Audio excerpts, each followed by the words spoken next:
Good morning साथियों, आप सभी का स्वागत है दिशा कंपटीशन क्लासेस में एक बार फिर से। आज मैं आप लोगों को भारत के भूगोल में भारत का अफवाह तंत्र के बारे में बताऊंगा। अर्थात भारतीय नदी प्रणाली जो है उससे संबंधित जो भी चीज़ें हैं उनके बारे में बताऊंगा। अगर भारत की नदियों को बांटा जाए तो दो हिस्सों में मुख्यतः हम लोग बांटते हैं, एक हिमालयी नदी और दूसरा प्रायद्वीपीय भारत की नदी। हिमालयी नदी अर्थात जो हिमालय से नदियां निकलती उनके बारे में हम लोग बात कर रहे हैं, और प्रायद्वीपीय भारत की नदी मतलब दक्षिण भारत की नदी, चाहे वो पश्चिमी घाट से निकले या सह्याद्री से निकले या विंध्य श्रेणी से निकले या पूर्वी घाट से निकले, जितनी भी दक्षिण भारत की नदियां जितनी हैं वो सब किसमें पढ़ेंगे हम लोग? प्रायद्वीपीय नदियों में। हिमालयी नदियों में सिंधु नदी तंत्र हो गया, गंगा नदी तंत्र हो गया, ब्रह्मपुत्र नदी तंत्र हो गया, या अन्य नदियां जो हैं जो भी हिमालय से निकलती उनके बारे में हम लोग देखेंगे आगे। हिमालयी नदी में हमेशा लगभग जल बना रहता है, और प्रायद्वीपीय नदियां मौसमी नदियां होती हैं, समय आने पर ये सूख भी जाती हैं, और जब वर्षा ऋतु आती है तो इनमें जल बना रहता है। हिमालयी नदियों को अगर हम लेकर के चलेंगे तो एक एक करके टॉपिक सिंधु नदी तंत्र जो है उससे संबंधित पहले देखेंगे, फिर गंगा नदी तंत्र देखेंगे, फिर उसके बाद में ब्रह्मपुत्र नदी तंत्र देखेंगे। एक एक करके हम लोग चर्चा करेंगे।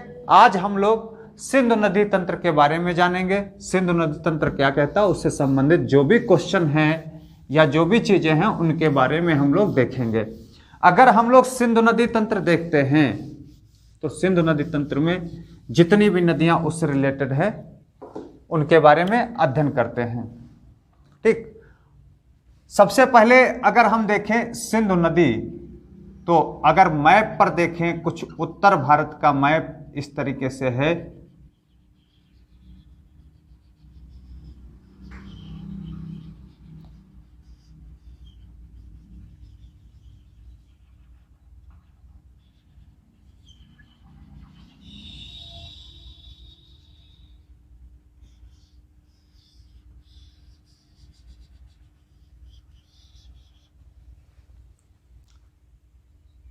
सबसे पहले सिंधु नदी देखते हैं।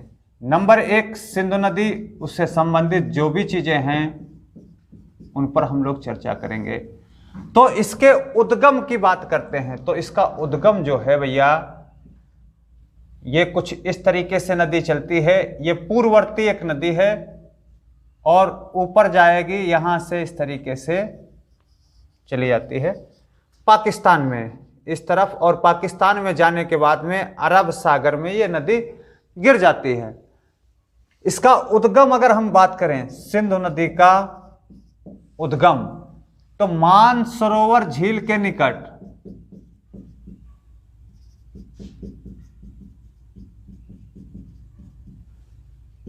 चेमा युंगडुंग ग्लेशियर, चेमा युंगडुंग ग्लेशियर, क्या उद्गम है भैया? चेमा युंगडुंग ग्लेशियर या बोखरचू, एक और नाम इसका बताया गया है, या बोखरचू। ठीक, इसको बताया गया है या बोखरचू, ये इसका क्या है? उद्गम स्थान है यहां पर। और भारत में यह नदी, अगर भारत में हम इस नदी को देखते हैं तो भारत में यह नदी कहां प्रवेश करती है? दमदम चौक के पास।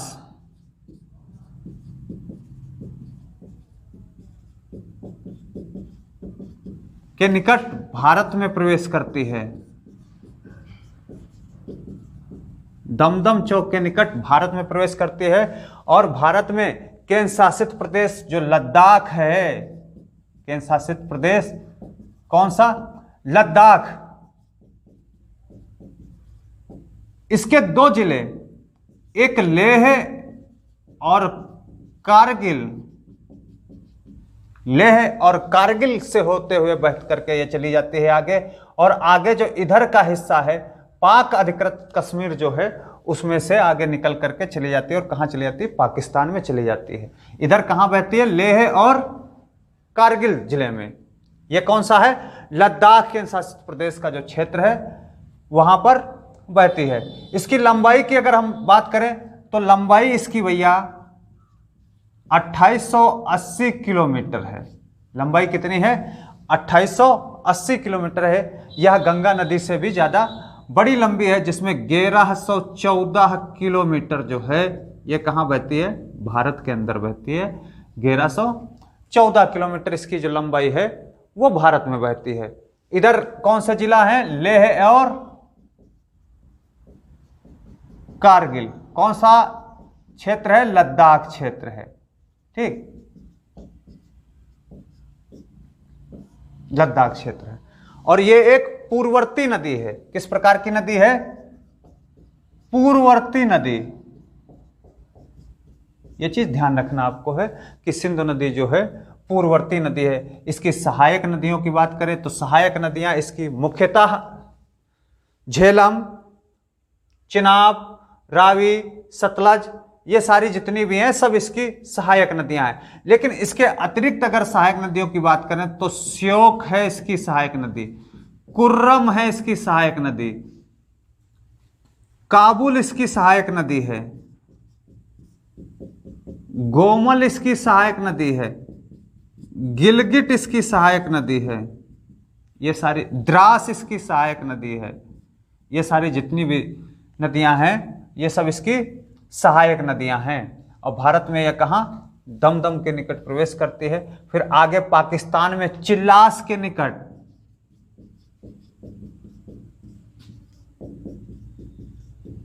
चिल्लास के निकट पाकिस्तान में प्रवेश करती है।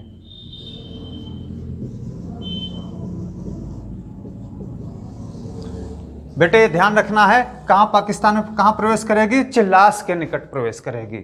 ये चीज आपको अच्छे से ध्यान रखना। सिंधु नदी का उद्गम आपको ध्यान रखना है, खास करके चेमायुंगडुंग ग्लेशियर हो गया, कहां? मानसरोवर झील के निकट हो गया, या बोखरचू हो गया। कई बार लिखा रहता है भारत के एकमात्र जिला लेह से प्रवेश निकलती है, तो लेह है, कारगिल का भी क्षेत्र है इसमें, और आगे भी कश्मीर वाले क्षेत्र में बहती, लेकिन वो पाक अधिकृत क्षेत्र है। और आगे ये कहाँ चली जाती है? पाकिस्तान में, चिल्लास के निकट पाकिस्तान में प्रवेश कर जाती है। ये सिंधु नदी हो गई आपकी। फिर इसके बाद नंबर 2 पर अगर हम देखें तो नंबर 2 पर भैया है झेलम नदी।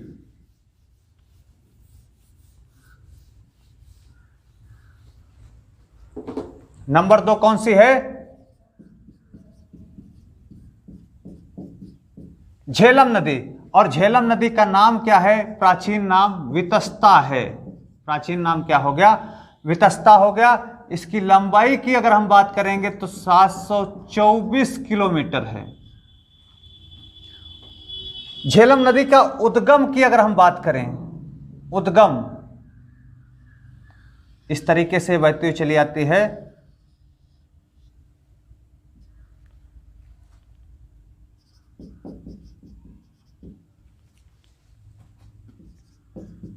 इसका उद्गम अगर है तो वेरीनाग झील के निकट,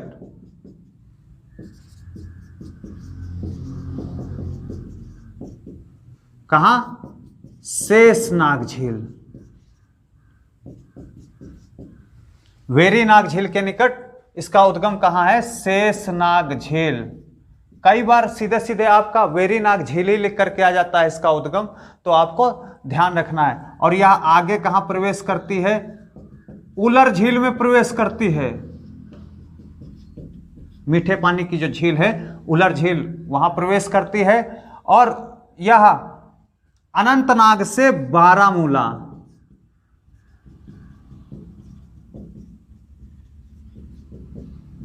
बारामूला तक जो झेलम नदी है वो किस प्रकार की है? नौकागम्य है। किस प्रकार की? नौकागम्य है। और यह पाकिस्तान में झंग के निकट चिनाब नदी में मिल जाती है। पाकिस्तान में झंग एक स्थान है के निकट किसमें मिलती है? चिनाब में भैया मिल जाती है। चिनाब नदी में मिल जाती है। और झेलम पर ही, झेलम की एक सहायक नदी है किशन गंगा। झेलम की सहायक नदी है किशन गंगा, और इसी किशनगंगा पर किशनगंगा परियोजना है। तो आपसे ये भी पूछ लिया जाता है किशनगंगा किस नदी पर परियोजना है। अगर किशनगंगा नदी दिया है तब तो किशनगंगा आप करेंगे, अगर नहीं दिया है, झेलम नदी दिया है तो झेलम नदी कर देंगे। तो इस पर परियोजना की बात करें तो किशनगंगा परियोजना है, ये आपको ध्यान रखना है भैया, बहुत महत्वपूर्ण परियोजना है। किशनगंगा और तुलबुल परियोजना किस नदी पर है, तो आपको ध्यान रखना है ये कहां है, झेलम नदी के ऊपर। किशनगंगा और तुलबुल परियोजना जो है ये सब इसी के ऊपर हो गए। ये सिंधु नदी हो गई, उसके नीचे झेलम हो गए, उसके नीचे अगर हम चलते हैं तो उसके नीचे चिनाब नदी है। चिनाब नदी से संबंधित चीजें देखते हैं क्या क्या चीजें हैं। अगली हेडिंग डाल लो आप लोग, चिनाब नदी।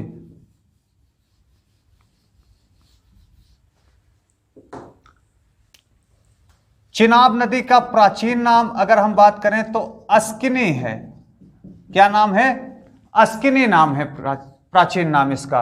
और चिनाब नदी की लंबाई की बात करें तो 1180 किलोमीटर है। और चिनाब नदी बाड़ा लाचा दर्रा के निकट,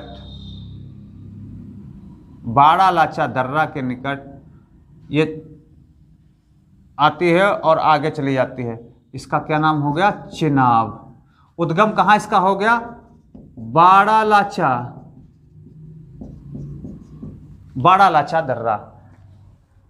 लंबाई 1180 किलोमीटर, उद्गम हो गया इसका बाड़ा लाचा।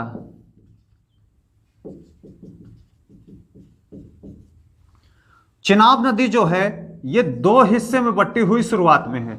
दो इसकी धाराएं मिलकर के आती, एक चंद्र और दूसरी भागा। ये दोनों जब मिल जाती है आगे चल करके बाड़ा लाचा दर्रा के निकट में, तो क्या बन जाती है? चिनाब नदी बन जाती है।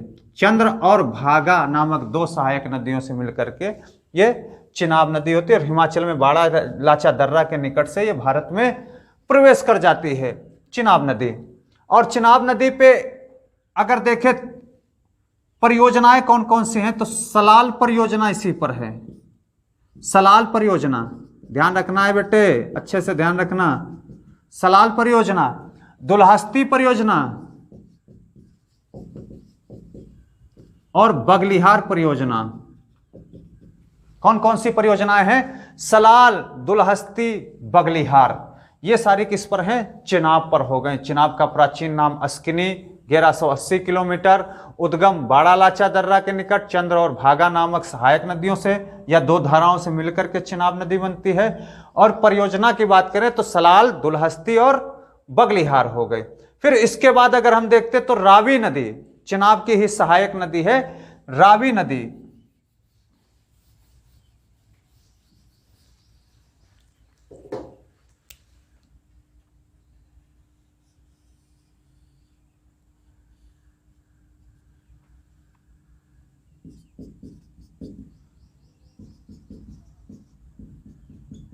रावी नदी रोहतांग दर्रे के निकट निकलती है। रावी हो गई भैया, कहां से निकलेगी रावी नदी? रोहतांग दर्रे के निकट से। इसका प्राचीन नाम अगर कहें तो पुरुषणवी या फिर इरावदी। ये रावी के प्राचीन नाम हो गए, पुरुषणवी या इरावदी। और इसका लंबाई की बात करें तो 725 किलोमीटर ये बहती है। उद्गम हो गया इसका रोहतांग दर्रा। कौन सा हो गया उद्गम भैया? रोहतांग दर्रा हो गया। ठीक, इसका उद्गम हो गया और ये आगे चल करके किस में मिल जाती है? चिनाब नदी में मिल जाती है। अगर परियोजना की हम बात करें तो इस पर थीन परियोजना है। ये ध्यान रखना आपको है, कई बार परीक्षाओं में पूछा गया। अक्सर इधर की ऊपर वाली ही परियोजना परीक्षा में पूछी भी जाती हैं। तो इसकी परियोजना कौन सी हो गई?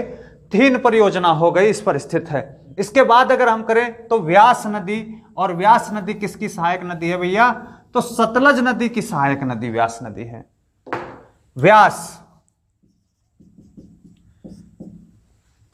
व्यास को प्राचीन नाम विपाशा है। और इसकी लंबाई की बात करें तो 470 किलोमीटर या बहती है 470 किलोमीटर इसकी लंबाई हो गई।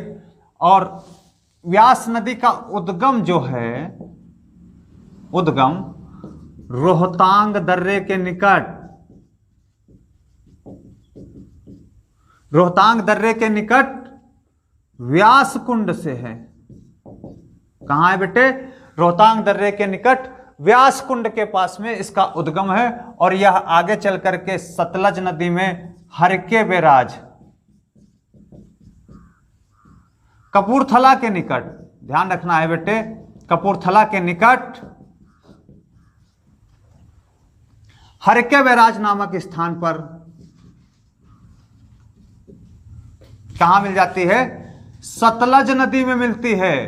कहां मिलती है? सतलज नदी में आगे चल करके मिल जाती है। इस पर अगर परियोजना की बात करें तो पोंग परियोजना है, हरिके परियोजना है। ये दो परियोजनाएं इस पर हैं। इंपॉर्टेंट परियोजना कौन सी हो गई? पोंग हो गई और हरिके परियोजना हो गई। ये किस पर है भैया?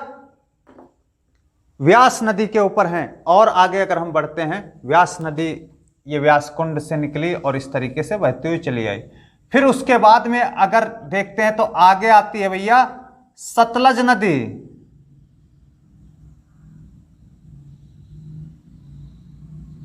कौन? ये व्यास नदी हो गई, उसके नीचे हो गई सतलज नदी। ठीक बेटे, सतलज नदी का उद्गम अगर बात करें तो मानसरोवर झील के निकट कहां है? राकसताल। मानसरोवर झील के निकट राकसताल इसका उद्गम हो गया सतलज नदी का। और कई बार यह भी पूछा गया है कि सबसे लंबी सहायक नदी सिंधु की कौन सी है? तो सतलज नदी है। और सबसे बड़ी अगर सहायक नदी की बात करेगा तो कौन सी है? तो चिनाब नदी है। क्योंकि ज्यादातर जितनी भी ये नीचे की नदियां हैं वो सब किस में मिल जाती हैं? चिनाब में। तो इसका अपवाह क्षेत्र जो है सबसे बड़ा बन जाता है। अगर लंबाई की बात करें तो सतलज नदी सबसे लंबी है। सतलज में देखते भैया क्या क्या है? सतलज का प्राचीन नाम अगर बात करेंगे हम तो कौन सा है? सुतुद्री। क्या प्राचीन नाम है? सुतुद्री है बेटा। और अगर इसकी लंबाई की बात करें तो लगभग 1500 किलोमीटर है। 1050 किलोमीटर भारत में बहती है। 1050 किलोमीटर जो है वो कहां बहती है? भारत में बहती है। और भारत में यह सिपकीला दर्रा, जो हिमाचल में है, मैंने आपको पिछले वीडियो में बताया भी था, सिपकीला दर्रे से प्रवेश करती है।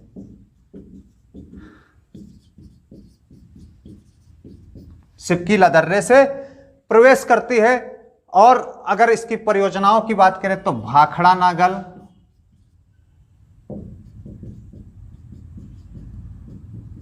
गोविंद सागर, नाथपा झाखरी,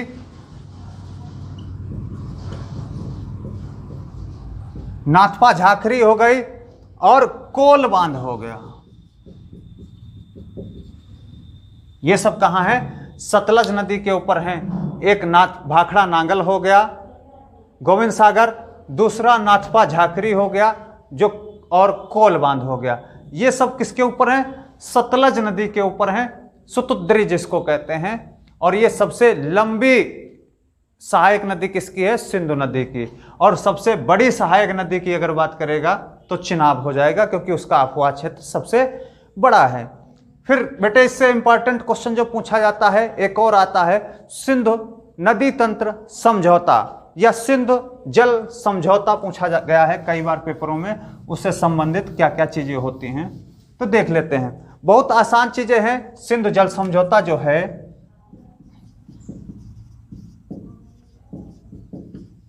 सबसे पहले आप लोग कमेंट बॉक्स में तुरंत बताएं कब हुआ था सिंधु जल समझौता। सिंधु जल समझौता 1960 में हुआ। और किसके किसके मध्य हुआ? भारत के प्रधानमंत्री, कहां के? भारत के। कौन? जवाहरलाल नेहरू।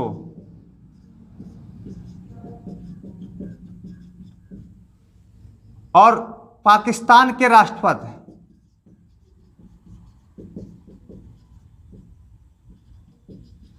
कौन? डॉक्टर अयूब खान। इनके मध्य हुआ था सिंधु जल समझौता 1960 में।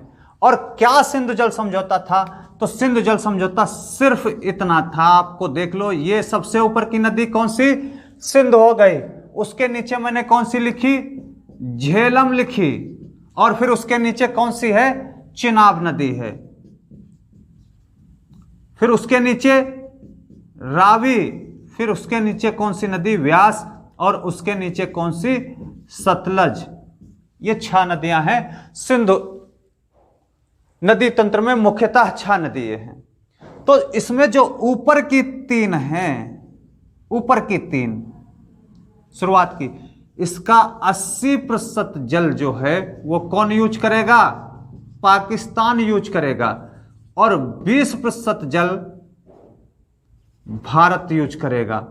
80% पाकिस्तान, 20% भारत यूज करेगा।